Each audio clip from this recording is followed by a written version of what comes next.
Hey everyone, welcome back to the channel. My name is Danny Chess, and today we will discuss about Interstellar, the film. Okay, so at first I want to say that you will be hearing lots of scratching in the background, like scratch sounds. It's because um, the construction is still going, although it's already like finished, like most of it, but there's still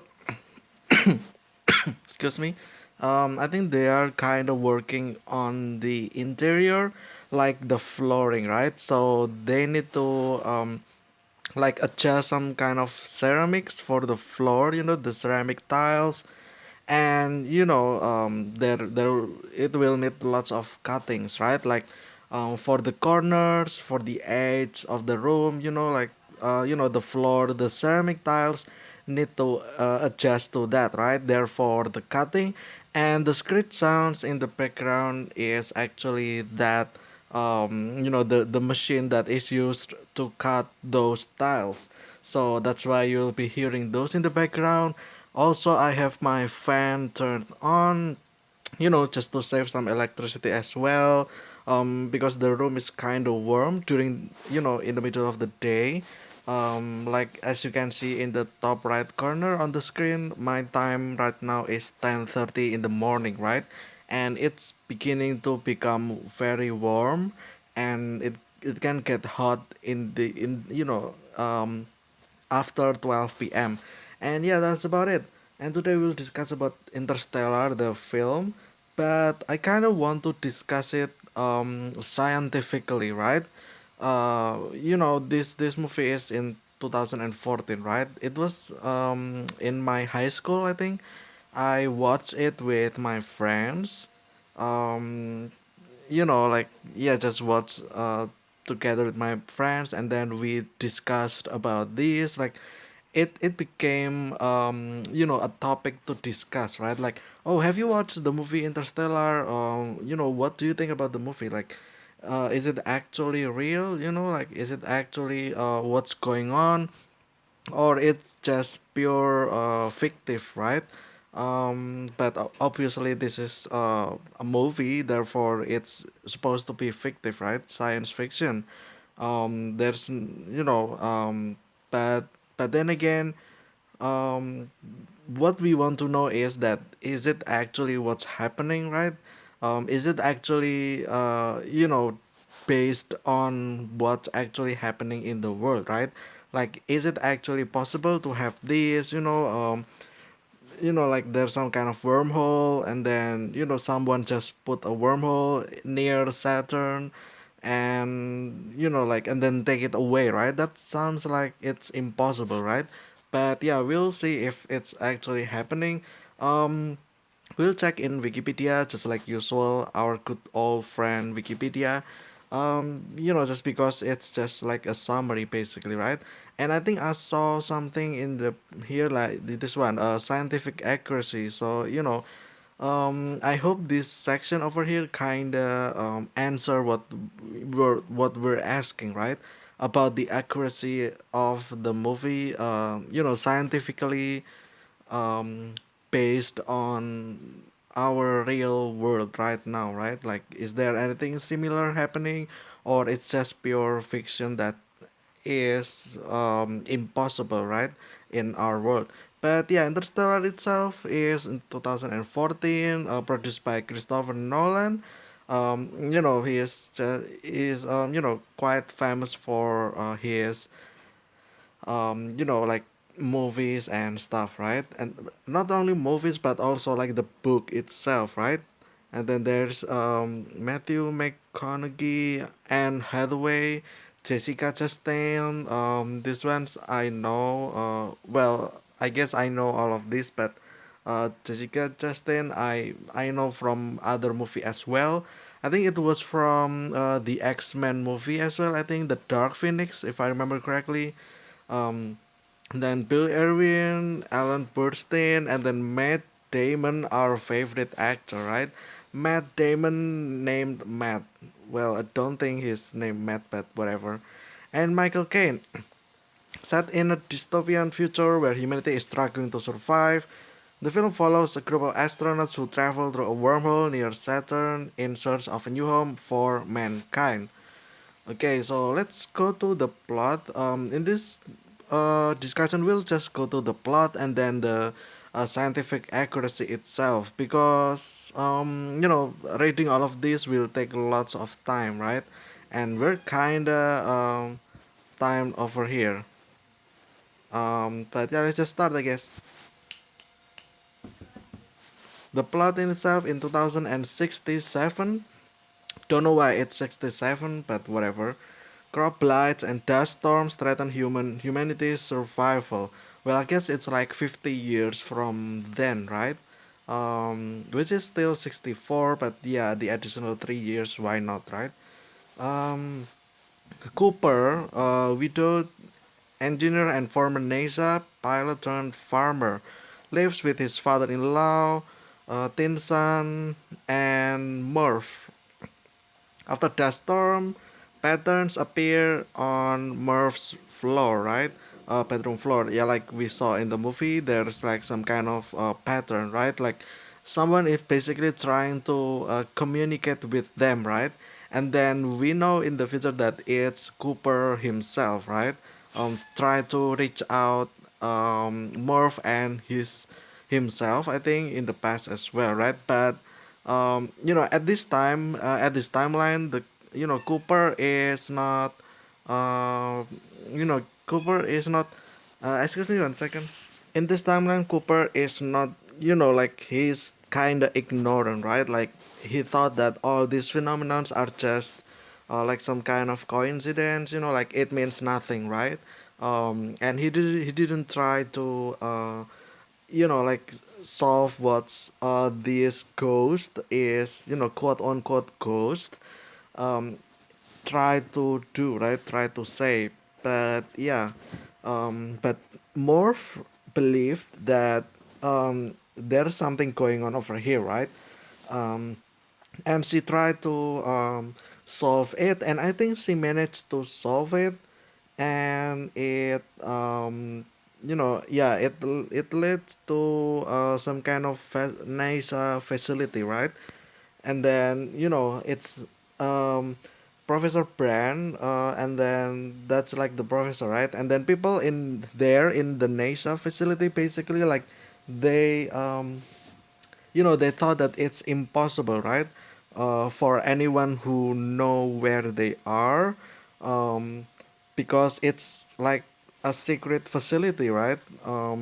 So like it must have been someone else that already know about them, right? That gave them the information, right?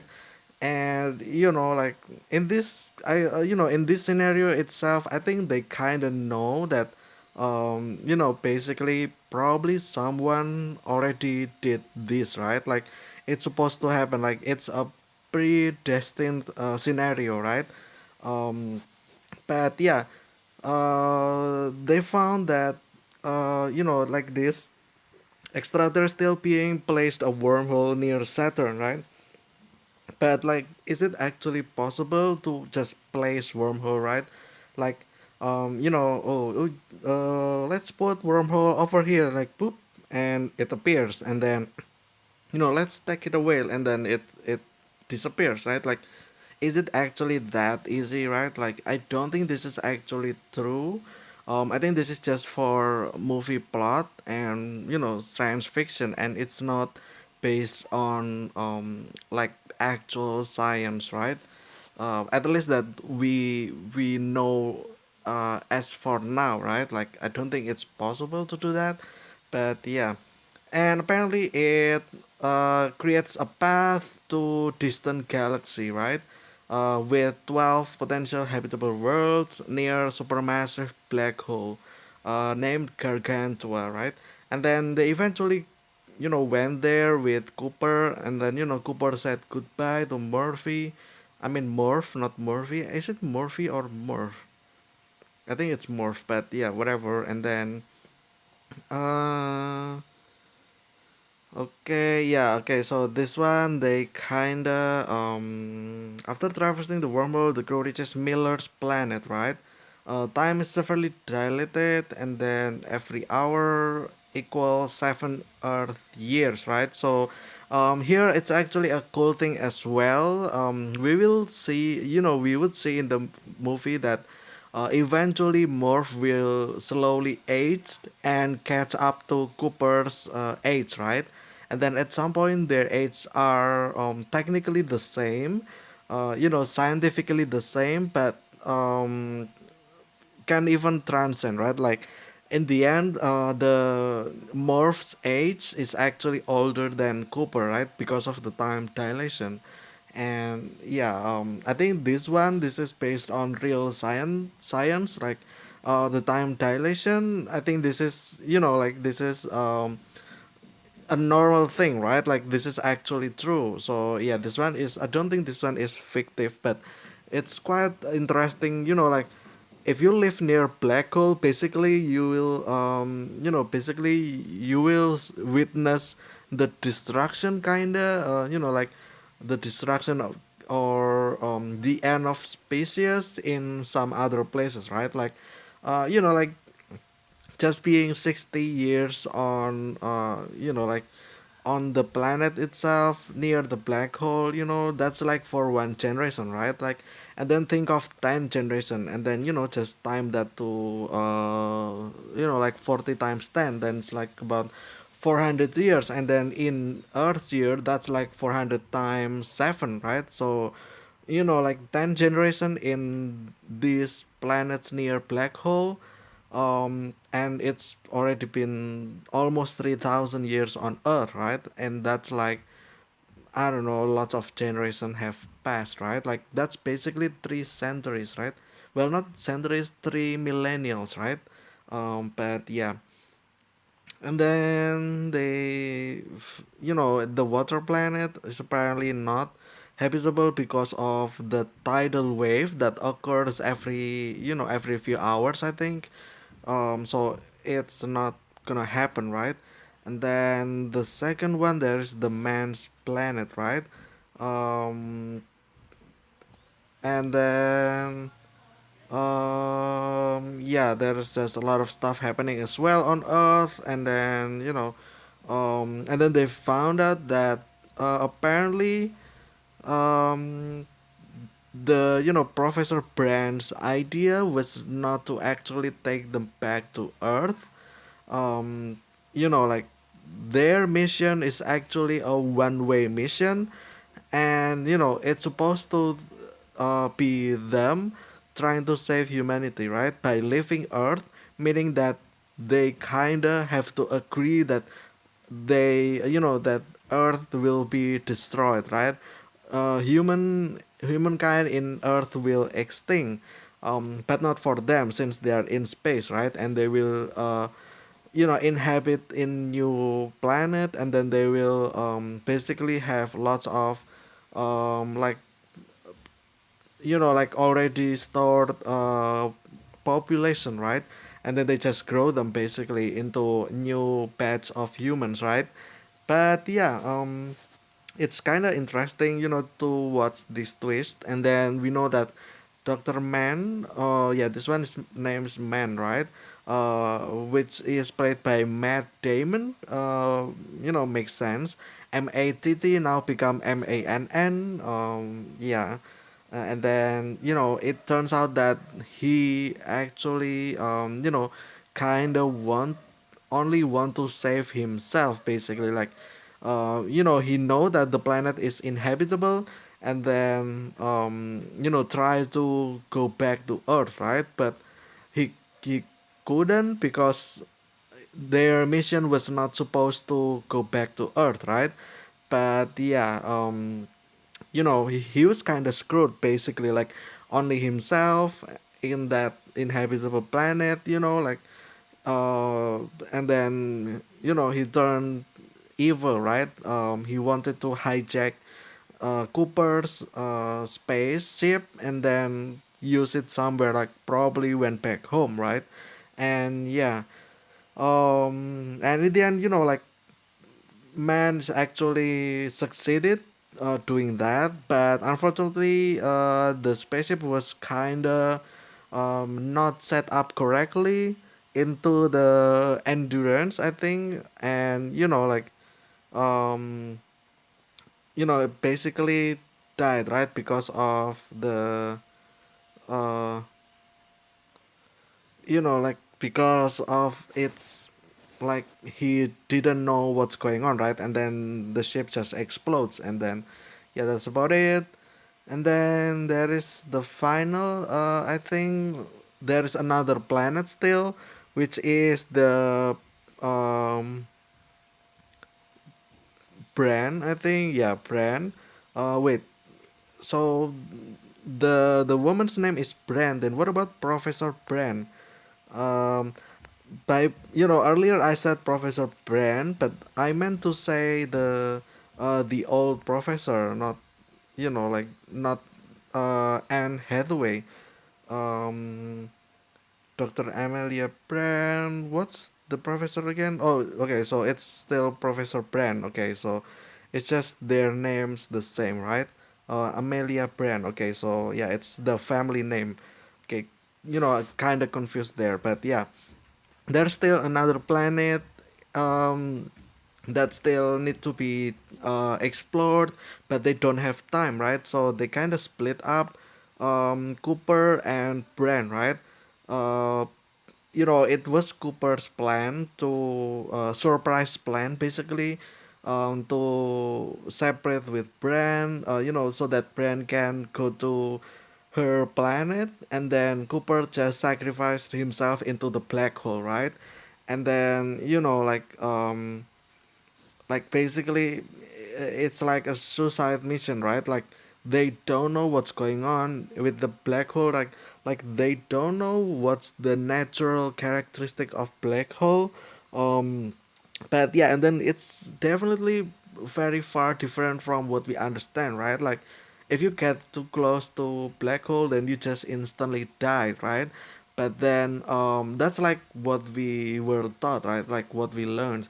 But then here in the movie it's kind of different, and yeah, it's quite interesting. And then basically Cooper enters a fourth dimension, I think, the Tesseract dimension, and then he saw himself in the past, right? Like here time is something that they can control, kinda. Like they can go to the past and go to the future, right? But not directly contacting with them. Like there is some kind of boundary, right? Like like basically like the 3D world to 2D world, right? Like you cannot get into live into 2D world, right? Like you can kind of manipulate the 2D world, but you cannot kind of get into the 2D world, right? Because you're incompatible basically. And yeah, I think that's what's going on over here as well. He was in the 4D plane where the Earth is in 3D plane, right? Therefore, he can only contact them with like some sort of try to communication, right? And here he thought about Morse code, and then which basically uh, lead them to find the NASA facility, right? Like basically again, this is like a closed loop, right? Like it's already happened, so it will happen because it's already happened, basically. Like it's a predestined closed time loop, right? Which is interesting if you ask me. But yeah, that's about it, I guess. Cooper succeeded, and then he went back. I think the 5D beings closed the 4D tesseract in the black hole, I think, and then Cooper was sent back home, right?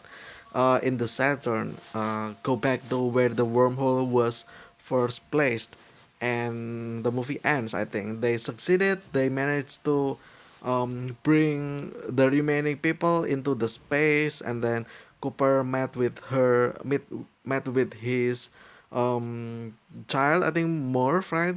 But Morph was already aged a lot, and she was died off screen basically, right? And yeah, that's about it. It's a great movie if you ask me, but yeah, let's check out the scientific accuracy next. Regarding the concept of wormhole and black holes, Kip Thorne stated that he worked on the equations that would enable tracing of light rays as they travel through a wormhole or around a black hole. So what you see is based on Einstein's general relativity equations. So it's basically based on a real equation, right? But yeah, that's about it. Early in the process, Thorne laid down two guidelines. First, that nothing would violate established physical laws. Um, Second, that all the wild speculations would spring from science and not from the fertile mind of a screenwriter. Okay, so they basically like kind of gave like a disclaimer in the beginning, right? Like it's not the whole concept was not made by random person. It's made by people who actually did research, right? And actually use real equations and then apply that to movie plot, right? And that's about it. And then Nolan accepted this term as long as they did not get in the way of making the film. At one point, Thorne spent 2 weeks trying to talk Nolan out of an idea about the character traveling faster than light before Nolan finally gave up. According to Thorne, the element which has the highest degree of artistic freedom is the clouds of ice on one of the planets they visit, which are structures that would go beyond the material strength that ice could support. Yeah, okay, so that's the man's planet, right? It was actually cool to see those the ice cloud, right? I mean, I don't think it's like physically hanging. I think there's like some sort of pillar that actually supports the ice, right? So it's like basically a planet that is made out of layers of ice. So basically, like uh, rocks and then covered with ice, right? And then yeah, basically like first layer and then covered with second layer, and then there's a hollow place and then third layer and then hollow place and then fourth layer and so on that made up the whole planet, right? But yeah, it's quite interesting, honestly. But then again, here they also kind of disclaimed that um, you know uh, the structure that would go beyond the material strength that ice could support. So this is all like fictive, right? Because yeah, obviously ice cannot hold those big of layers that made up into planets, right? Okay, so yeah, that's about it. Quite interesting, honestly. Like yeah, basically the ice is not supposed to holding that layers that made up into the planets, right? Like, uh, physically speaking, the planets will collapse into its own gravity, right? But yeah, that's about it. Astrobiologist David Greenspan criticized the dire blight situation on Earth, portrayed in the early scenes, pointing out that even with a voracious blight, it would have taken millions of years to reduce the atmosphere's oxygen content. Yeah, this is also one of the episodes that we actually discussed about how the atmosphere is made uh made of 79% nitrogen and then 21% oxygen, right? 21% oxygen, it sounds like it's very few, right? But at the global scale of the atmosphere, 21% of oxygen is actually very large amount. Like again, like I said in that video as well, like like you breathing in and breathing out, and then you farting, and then you do lots of burning, fuels and release it into the air, and then once it got mixed, the composition of the atmosphere will still be 79% nitrogen and 21% oxygen, um, more or less, right? And then there's like less than 1% which was everything else that made up other gas other than nitrogen and oxygen, and that's like all of them combined, right? Which is insane, right? But yeah, so I guess this also makes sense. Like the atmosphere's, the oxygen content in the atmosphere it will take time to actually reduce all of them. Like, like you try to breathe heavily, you know, uh, just use the oxygen to breathe, and then you breathe out the carbon dioxide. Like you can try your best, but it still won't be enough, right? And then yeah, in even here, the blight situation as well, right? um, but yeah, and then he also notes that gravity should have pulled down the ice clouds, right? Yeah, like this is also what I said. It could have been the ice clouds were kind of supported by like uh, pillars of ice. I think that's like things that also make sense for me, at least, so that it's basically layers on top of layers on top of layers that is supported by some kind of pillars, right? Like ice pillars, so basically they don't fall off physically, right? But then again, through its own weight they should collapse into its own gravity. But yeah, Neil deGrasse Tyson, an astrophysicist, explored the science behind the ending of Interstellar, concluding that it is theoretically possible to interact with the past, and that we don't really know what's in a black hole, so take it and run with it. Um, Theoretical physicist Michio Kaku praised the film for its scientific accuracy and has said Interstellar could set the gold standard for science fiction movies for years to come. Similarly, Timothy Reyes, a former NASA software engineer, said Thorne's and Nolan's accounting of black holes and wormholes and the use of gravity is excellent. Yeah, I mean, if you take a look at, like, the the science part of the movie, obviously it's all, um, like it's just to entertain the audience, right? Using the um, not really a made up science, but more like it's adopted from real science, right? But like obviously there will be lots of plot hole, basically, right? That's what movie is. Um, the thing is that this is just a movie, right? If you take it seriously, like oh, this movie sucks because the science doesn't make any sense, then you should know first that movie this is for entertainment purpose, not this is not not a lecture, not a class. So yeah, enjoy the movie with a bit of grain of salt, basically. Like if you're an astrophysicist, astronomist, everything about astro, right? Like if you know about it, then um you might get triggered a lot watching this movie. But then again, it's just a movie, it's supposed to entertain the audience, right? The goal of the movie is not to present an idea for the smart people, right? But the point is to entertain the audience, right? That's the whole point of movie. But yeah, let's continue wormholes and black holes. To get the visual effect for the wormhole and rotating supermassive black hole possessing an ergosphere as opposed to non-rotating black hole. Thorne collaborated with Franklin and a team of 30 people at Double Negative, providing pages of deeply sourced theoretical equations to the engineers, who then wrote new CGI rendering software based on these equations to create accurate simulations of the gravitational lensing caused by this phenomena. Okay, so that is the reason why there's this ring, this part of the ring in the that surrounds the black hole, and then there's also the one that becomes like kind of a ring similar to Saturn, right? And this is actually explained.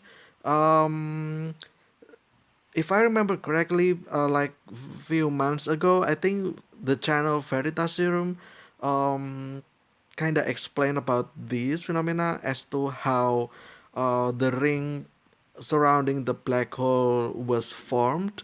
Yeah, is it either Veritasium or yeah, I think it is. It is it. I think Derek kind of mentioned this as well.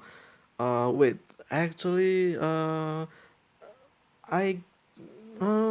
yeah, I think it's him, right? It's the name that I can think of is either him or the guy from the I forgot the channel's name. What is its name again?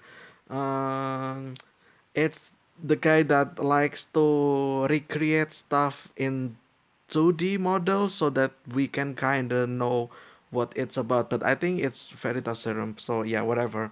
Um, it's already been explained. Basically, like, the lights got sucked into the black hole, right? But the thing is that the black hole itself is shaped like a ball, and it's not a flat surface. So like it kind of travels around. The light that managed to barely got sucked into the black hole kind of got curved and then kind of circling around the black hole, right? Therefore, basically the light can actually come back to where it's from, if I remember correctly. So, that's why this is formed, and that's about it. Um, this is the one up is from the one that's behind from the top side, and then the one that's below it is the one and the behind from the bottom side, if I remember correctly. But it's something along those lines, basically. Like if you have two rings of paper and then you fold the first one upwards and then you fold the second one downwards, basically. And that's about it. Um, okay, so okay, some individual frames took up to 100 hours to render, totaling 800 terabytes of data. That's a lot of file size, but okay. Thorne described the accretion disk of the black hole as anemic and at low temperature, about the temperature of the surface of the sun, allowing it to emit appreciable light, but not enough gamma radiation and X-rays to threaten nearby astronauts and planets. The resulting visual effect provided Thorne with new insight into the gravitational lensing and accretion disks surrounding black holes, resulting in the publication of three scientific papers. Okay, so if you guys remember this one, the first image of the event horizon of a black hole, but then by the event horizon telescope, I think this was also this year, if I remember correctly. Um, but yeah, there's also a lot of memes revolving this. Like this looks like cat's eye, right? But yeah, Christopher Nolan was initially concerned that a scientifically accurate depiction of a black hole would not be visually comprehensible to an audience and would require the effects team to unrealistically alter its appearance. Like again, Christopher Nolan here, I actually agree with him. Like he is here to make movie to entertain people, right? Not to entertain physicists, basically, it's to entertain everyone who is watching it, right? Despite of lacking of backgrounds of space knowledge, right? And therefore it's kind of got simplified so that we can actually understand the movie easily, right? The visual representation of the black hole in the film does not account for the Doppler effect, which, when added by the visual effects team, result in an asymmetrically lit black and blue black hole. The purpose of which no one thought the audience would not understand. As a result, it was omitted in the finished product. Um, Actually a good decision if you ask me. Again, like the same reason, I would probably not understand what it means back then. Therefore, like simple things like this, especially back then I was still in high school, right? I was like 17 years old, basically. Like can't really expect younger audience to actually know about space, right? Nolan found the finish effect to be understandable as long as he maintained consistent camera perspectives. As a reversion, the asymmetric brightness of the accretion disk is very well visible in the first image of the event horizon of a black hole obtained by the Event Horizon Telescope team in 2019. Future science praised the correct depiction of the Penrose process. Wait, is it actually in 2019? Is it actually this image in 2019? It's weird. I thought it was this year. What was this year? Oh, I think it was um the high definition image of the space. I think like from some, I forgot again what's the thing that captured the image is called, but yeah, like if you go to NASA page right now, I think it's still there, right? It's still the like the best thing that we have right now, like compared to what we already had for years, and it's better. It's great. It's actually great images. um what else? According to space.com, the portrayal of what a wormhole would look like is considered scientifically correct. Rather than a two-dimensional hole in space, it is depicted as a sphere showing a distorted view of the target galaxy. Yeah, I think this is also what, um, like most people now, refer to when they call black hole. It's not really a hole, it's a sphere, basically, like a ball. Because again, like black hole was, there is a center of gravity, right? Like there is something, some matter in the center, and therefore it creates gravity, right? And then, like, as you know, gravity, it pulls from all directions, right? All 3D directions, not only sides, right? So it's more sense that black hole is actually depicted as a sphere rather than a circle, just a circle, a whole circle, right? Because again, like we know for sure that black hole has mass, there's a center of gravity there, therefore, just like any other thing that has gravity, the gravity force is, three dimensional, right? Therefore the sphere, and yeah, that's about it. And that's it. We got some answers over here. So yeah, like the question was, like, is it actually based on reals? Like, is it actually possible? The answer is yes and no. It was derived from real equations over here. So like, um, it's at least something that is based on correctly, right? But then again, is it actually possible? Well, most likely not, right? Like, we only learn theories about this, right? We have never actually encountered any of black holes, like in touch, basically, like, like the closest black hole is probably still very far away, right? And we are nowhere reaching out to that, right? And therefore, um, you know, that's why it's all just theoretical. But yeah, is it impossible? Well, theoretically speaking, it is impossible. But then again, um, it's only theory. I study chemical engineering, right? Anything that is basically anything that we learned in paper, like theoretically, it's, like in reality, everything will be very much more different from that.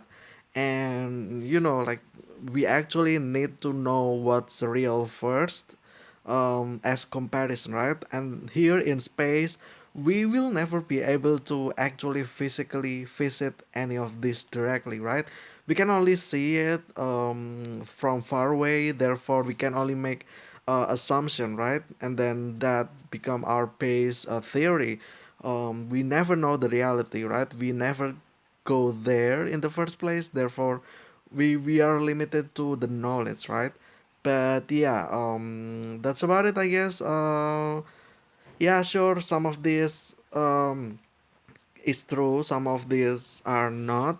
Like, like, here people saying about the ice planet, right? Like, the ice clouds should have, gradually fall down to earth, right? Not to earth, but to the planet, right? And then yeah, there's that. And then the water planet itself, surprisingly, there's nothing explained for the water planet. Like, is it actually possible to have that huge tidal wave, right? Which, sounds impossible, but then again, if we watch the movie, it seems like kind of realistic, um like it can happen, but then again, like we never know, right? We This never happened on earth, at least, like that huge amount of, that tall tall wave, right? We never know that. And yeah, um, yeah, I think that will be it for today's episode. This discussion about this. We already spent like 40 minutes, I think, for this video or more even. But yeah, until then, thank you guys so much for watching. I hope you guys enjoy it. I will see you again tomorrow with another discussion and see ya.